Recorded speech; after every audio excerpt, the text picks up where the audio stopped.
नए वीडियो में आपका पुनः स्वागत है।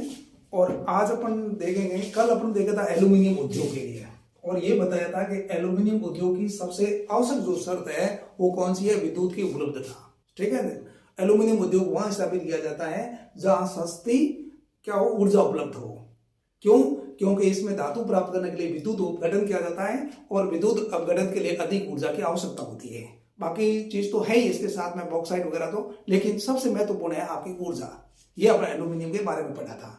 और दूसरा अपन ने ये भी पढ़ा था कि नाल को, बाल को, माल को, ठीक है, इनका मुख्यालय कहाँ पर है, ठीक है, और वहां पर ये स्थापित क्यों की गई है, कौन कौन सी सुविधा इसको उपलब्ध है, ये अपना मुख्य पढ़ रहे थे। ठीक है ना। और इसका उपयोग क्या है ये भी अपन लोगों ने पढ़ लिया था। ठीक है ना। एक चीज है उद्योगों से संबंधित जो समस्या है लगभग सभी की एक है, मैंने आपको करवा दी। एक तो इंफ्रास्ट्रक्चर को देख लेना है, ठीक है। एक मुख्य एलपीजी का जमाना है। एलपीजी का मतलब अब उदारीकरण, वैश्वीकरण, ठीक है, ग्लोबलाइजेशन, प्राइवेटाइजेशन और लिबरलाइजेशन का जमाना है। इसमें वैश्विक प्रतिस्पर्धा है, कोई अपने देश की प्रतिस्पर्धा नहीं रही है। मतलब आपका माल अच्छी गुणवत्ता का नहीं है और उचित मूल्य पर उपलब्ध नहीं होता है, तो दूसरे देश के लोग भी, WTO का समझौता भी है, दूसरे देश के लोग भी यहाँ आकर माल भेज सकते हैं, भेज सकेंगे। इसलिए विदेशी प्रतिस्पर्धा है यहाँ, ठीक है। और निर्यात में वृद्धि करने में असमर्थता उपलब्ध होती है ना। बहुत सारे आपके क्या होता है, कॉस्ट बढ़ जाती है यहाँ का, है ना। गुणवत्ता नहीं होती है ना, उचित मूल्य पर उपलब्ध नहीं होती है, तो अब क्या कहते हैं, निर्यात में भी प्रॉब्लम आती है। और दूसरा क्या, शक्ति का साधन की बात बता दी, उत्पादन की ऊंची लागत है पूंजी की उपलब्धता। कोई भी इंडस्ट्री स्थापित करने के लिए क्या चाहिए, पूंजी चाहिए, हाई लेवल की पूंजी चाहिए, बहुत अधिक पूंजी चाहिए, है ना। तो ये सारे के सारे मुख्य प्रॉब्लम है ना। और घरेलू विशाल बाजार वगैरह की सुविधा उपलब्ध है और परिवहन की सुविधा, इंफ्रास्ट्रक्चर को लिख दो, सारा का सारा जो भी समस्या है इंफ्रास्ट्रक्चर लिख दी, आर्थिक राजनीतिक लिख दी। और इसमें एक चीज ये भी लिख सकते हैं, कुशल श्रम तो उपलब्ध है नहीं, श्रम तो बहुत उपलब्ध है लेकिन कुशल श्रम की क्या रहती है, समस्या रहती है। और तीसरा ये करते कार्य संस्कृति अभाव, ठीक है ना। और लोग हड़ताल कर दे, ये कर दे, ये कर दे, इसलिए उद्योगों में प्रॉब्लम होती है। बड़ा जो आदमी है, बड़ा उद्योगपति है, वहीं उद्योग लगेगा जहाँ एक तो स्वच्छ वातावरण हो, कानून व्यवस्था की स्थिति अच्छी हो, ठीक है। ये सारा अपन पढ़ेंगे। आज अपन लोग इससे आगे पढ़ेंगे सीमेंट उद्योग के बारे में। उद्योग तो पहले तभी पढ़ना चाहिए जबकि आपको खनिज के बारे में बहुत अच्छी जानकारी हो। मान लीजिएगा आपको पता होना चाहिए, जैसे आपको चूना पत्थर है, चूना पत्थर कहाँ मिलेगा, सेडिमेंट्री रॉक है वहां मिलेगा। तो पहले विश्व के मैप में आपको पता होना चाहिए कहाँ कहाँ चूना पत्थर मिलेगा, ठीक है। फिर आपको रटने की आवश्यकता नहीं पड़ेगी। फिर भी कोई भी क्वेश्चन आए, मान लीजिए आपका लो इस्पात का आएगा, तो भारत का मैप बनाओ, भारत का मैप बना करके वहां लोकेट करो उसको। जैसे विजयनगर को लोकेट किया, भिलाई को लोकेट किया, फिर वहां कौन कौन सी माइंस है, कहाँ से आपका लो, जैसे डली राजरा से भिलाई को मिलता है क्या लो एस, तो वहां डली राजरा दिखा दो। नंदी माइन से क्या मिलता है, चूना पत्थर मिलता है, ठीक है, वो दिखा दिया आसपास क्षेत्र। लेकिन कम से कम उसको खुद को तो आपको दिखाना ही चाहिए मैप बना करके, ठीक है, ये काम। और इसी प्रकार इसके लिए है। तो सीमेंट जो उद्योग है ना, ये भी एक कोर उद्योग है। कोर उद्योग मतलब आधारभूत उद्योग है। जैसे लो इस्पात और एल्यूमिनियम उद्योग है, वो आपका क्या है, कोर इंडस्ट्री है, आधारभूत उद्योग है। वैसे वैसे आपका सीमेंट उद्योग भी क्या है, एक कोर इंडस्ट्री है। आपको सीमेंट का बहुत महत्वपूर्ण उपयोग है कि नहीं, सभी क्षेत्रों में, चाहे भवन निर्माण हो, हवाई अड्डे हो, सड़कें बनानी हो, है, चाहे नहर बनानी हो, कहाँ ही हो, तो सीमेंट का तो उपयोग होता ही है, नहीं होता ही है ना। इसलिए किसी भी देश का प्रति व्यक्ति उत्पादन कितना होता है सीमेंट और उपभोग कितना होता है, उससे उस देश के विकास के स्तर का पता लगता है। बात है समझ में कि नहीं, ठीक है ना। अब अपन लोग पहले ये पढ़ने की कोशिश करेंगे, यानी विकास किसी देश के विकास का मापदंड भी है, ठीक है ना। और भारत की जहां तक बात है तो भारत बता दें चीन के बाद में दूसरे स्थान पर पहुंच गया है, किसके, सीमेंट के उत्पादन में, ठीक है ना। अब विकास का संगठित रूप से प्रथम जो प्रयास था ना, सबसे पहले ये क्वेश्चन आया हुआ है आपके एग्जाम में, कि सबसे पहले सीमेंट की जो कारखाना है 1904 में आपके मद्रास में स्थापित किया गया था। समुद्री जो सीपी होते हैं ना, ठीक है, उन समुद्री सीपियों से इसका निर्माण करने की कोशिश की गई। कब, 1904 में, कहा, मद्रास में, ठीक है, प्रथम। और वास्तविक जो शुरुआत हुई ना 1912-13 से हुई है, ठीक है। वास्तविक जो शुरुआत हुई ना आपके 1912-13 से हुई थी। जब कटनी मध्य प्रदेश में है, कटनी, और राजस्थान में लाखेरी, लाखेरी बूंदी जिले में है, और यहीं पहला कारखाना लगा था राजस्थान में, ठीक है। सीमेंट का पहला कारखाना कहाँ लगा? बूंदी में लगा। और गुजरात में पोरबंदर, पोरबंदर वगैरह, ये पहले समुद्र का क्षेत्र ही था इस साइड का। तो जो समुद्र का जो क्षेत्र रहेगा ना, वहां पर क्या होगी आपके, मतलब क्या है कि चूना पत्थर मिलेगा। ये टाटा सन्स के द्वारा शुरू किया गया था, टाटा सन्स के द्वारा, ठीक है ना, पोरबंदर में सीमेंट का कारखाना, ठीक है। और एमपी में मध्य प्रदेश कटनी खट्टाऊ कंपनी थी, खट्टाऊ कंपनी, उसके द्वारा शुरू किया गया था। और लाखेरी में एक कंपनी थी निक्सन, किलिक निक्सन कंपनी, ठीक है, इसके द्वारा शुरुआत की गई थी सीमेंट की, किलिक निक्सन कंपनी, ठीक है, किलिक निक्सन कंपनी के द्वारा। ये बात आई समझ में नहीं? किलिक निक्सन कंपनी के द्वारा, ठीक है। अब सुनना मेरी बात, सबसे इंपॉर्टेंट जो बात है वो ये है कि इसका जो उत्पादन शुरुआत हुई 12-13 में, लेकिन उत्पादन 1914 में शुरुआत हो गई यहाँ से, ठीक है। स्थापित की गई थी कहीं 12-13 में, लेकिन जो है आपके 14 में इसका उत्पादन शुरू हो गया, ठीक है। समझ की बात को? अब क्या हुआ उसके बाद में? प्रथम विश्व युद्ध की शुरुआत हो गई। कब? 1914 में, 14 में शुरुआत हो गई, और 14 में प्रथम विश्व युद्ध शुरू हुआ। प्रथम हो चाहे द्वितीय विश्व युद्ध हो, प्रथम और द्वितीय विश्व युद्ध है, बहुत सारे उद्योगों के लिए भारत में सजीवनी स्थापित हुआ।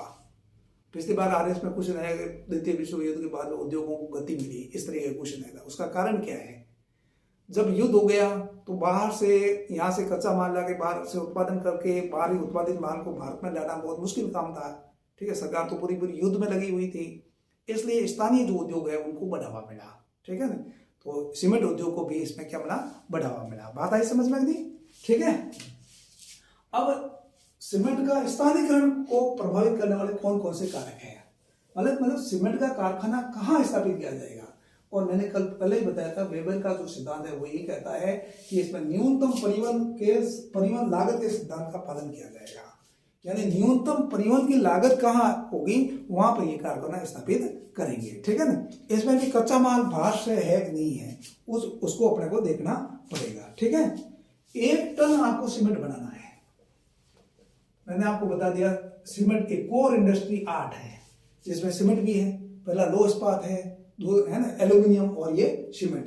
1 टन आपको सीमेंट बनाना है, तो 1 टन सीमेंट बनाने के लिए 1.6 टन चाहिए आपको चूना पत्थर CaCO3 प्लस। सीमेंट बनाने के लिए जिप्सम की भी आवश्यकता होती है, और 0.38 आपका जिप्सम का सूत्र होता है CaSO4 ठीक है ना।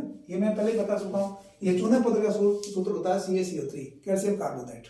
ये थोड़े दिन पहले कोई एग्जाम में भी आया था, कुछ आया था ना भाई, टीचर भर्ती में भी ये भी आता रहता है, ये भी आता है। ये हुआ जिप्सम, ये हुआ चूना पत्थर, ठीक है ना। एक जिप्सम से रिलेटेड और है एक, अगर CaSO4 और 1/2S2 लिख दूं, इसको बोलते हैं प्लास्टर ऑफ पेरिस। इसको ऐसे भी लिख सकते हैं CaSO4S2, ये भी प्लास्टर ऑफ पेरिस है, ठीक है। एग्जाम में क्वेश्चन आया आरएस में कि कैल्शियम, ये जो प्लास्टर ऑफ पेरिस या जिप्सम में कौन सी धातु होती है, तो कौन सी धातु? कैल्शियम, ठीक है ना। ये आएगा क्वेश्चन, सिंपल सा है ना। तो ये बात समझ में आई कि नहीं आई? और ये आ गया चूना पत्थर, ये जिप्सम आ गया CaSO4 ये जिप्सम प्लस, और इसको चाहिए, इसके साथ में कोयला चाहिए, ठीक है। कोयला चाहिए 3.8 टन कोयला, मतलब कोयला बहुत अधिक चाहिए कि नहीं चाहिए, ठीक है। क्यों भाई? 3.8 टन कोयला चाहिए, कोयला की मात्रा बहुत अधिक चाहिए, है नहीं चाहिए क्या? इसलिए ये बाहर से उद्योग है, वहां स्थापित किया जाएगा जहां चूना पत्थर पास में हो, कोयला नजदीक हो। नजदीक नहीं हो तो परिवहन को ध्यान में रखते हुए, ठीक है ना, ताकि लाना उचित नहीं हो। जैसे गोटन में कारखाना स्थापित किया गया है नागौर में, तो वहां चूना पत्थर गोटन के आसपास मिल जाता है, हाई क्वालिटी का, ठीक है ना, ठीक है ना। जिप्सम में ये मिल जाता है, नागौर में खूब मिलता है जिप्सम, ठीक है, जिप्सम की उपलब्धता हो जाती है। और उसके साथ में कोयला क्या करते हैं, आपके रेलवे लाइन है ना, जो मुख्य रेलवे लाइन है उसके पास में ही है, तो कोयला मंगवा लेते हैं बाहर से। और वैसे कुछ कोयला नागौर में भी, कसनाऊ है, इग्यार है, वहां पर कोयला मिलता है कुछ क्षेत्रों में, मेड़ता में, है ना, और ये उपलब्ध है उसको सुविधा। और इसके बाद पानी भी चाहिए इन उद्योगों के लिए, ठीक है ना। जैसे सीमेंट का जो उद्योग है ना, उसके पानी अधिक चाहिए, पानी भी एक बहुत बड़ी समस्या है इसमें, ठीक है ना। और इसके बाद हमको श्रम भी चाहिए, ठीक है, बाजार भी चाहिए, पूंजी भी चाहिए, सब कुछ चाहिए, शांति भी स्थापित होनी चाहिए। मान लो थोड़ा बहुत हुआ, उत्पादन किया नहीं, उससे पहले क्या कर दिया, हड़ताल वगैरह हो रही, जैसे नागौर में गोटन है, वहां पर हड़ताल वगैरह सामने होती रहती है, ठीक है ना। ये सारे प्रभावित करने वाले कारक है। तो स्थानीयकरण का सबसे महत्वपूर्ण फैक्टर कौन कौन से है? कच्चा माल, ये आपका चूने का पत्थर, जिप्सम और टन, ये कोयला और ये क्या बोलते हैं, जिप्सम और ये चूने का पत्थर, ये मुख्य इसमें यूज करते हैं। बाद में पानी है, इसके साथ पूंजी भी चाहिए, ये पूंजीगत है, तो इंडस्ट्री को स्थापित करना, चलाना है, सारा का सारा काम है, ये काम होगा इसमें। और जहां तक उत्पादन की बात है, राज्यों की बात है, तो उत्पादन में राजस्थान बहुत महत्वपूर्ण स्टेट है इसका सीमेंट के उत्पादन में। अब सुनने में आ रहा है कि राजस्थान नंबर 1 पे पहुंच गया है, पहले नंबर 1 पे नहीं था, आंध्र प्रदेश था, है, आंध्र प्रदेश है, मध्य प्रदेश में कटनी है, ये जो है ना कटनी और 3-4 जो जगह आसपास की, यहाँ खूब आपका जो विंध्य जो क्षेत्र था, विंध्य पर्वत है ना, वहाँ खूब चूना पत्थर मिलता है, ठीक है ना। और ये खूब इंडस्ट्री वहाँ पर स्थापित हो रही है। राजस्थान में चूना पत्थर भी है, जिप्सम की उपलब्धता है, ठीक है। और जैसलमेर में तो हाई ग्रेड है, उच्च ग्रेड का क्या है, आपका चूना पत्थर उपलब्ध है। इसलिए आने वाले समय में बहुत सारी इंडस्ट्री जैसलमेर में भी स्थापित होने जा रही है, चूने से संबंधित, है ना। गुजरात बहुत बड़ा राज्य है ना, जिप्सम के उत्पादन में, सॉरी सीमेंट के उत्पादन में। ये एक पट्टी सी है, उसमें क्या है, सीमेंट का उत्पादन किया जा रहा है सारा, ठीक है ना। ये सारे जो मुख्य राज्य हैं ये है। तो और उसके बाद में जो समस्या क्या है, दूसरे उद्योगों की जो समस्या है वो क्या करती है, इसी की भी समस्या है, किसके, सीमेंट उद्योग की। मुख्य समस्या क्या है, पूंजी, आधारभूत ढांचा और पर्याप्त जल की कमी, ठीक है ना। जैसे राजस्थान में पीने के लिए पानी की कमी है, तो उसके लिए आवश्यकता होगी। जो भी आपको समस्या पूछे तो यह बोलो कि आधारभूत ढांचा, बुनियादी अवसंरचना की अपर्याप्तता,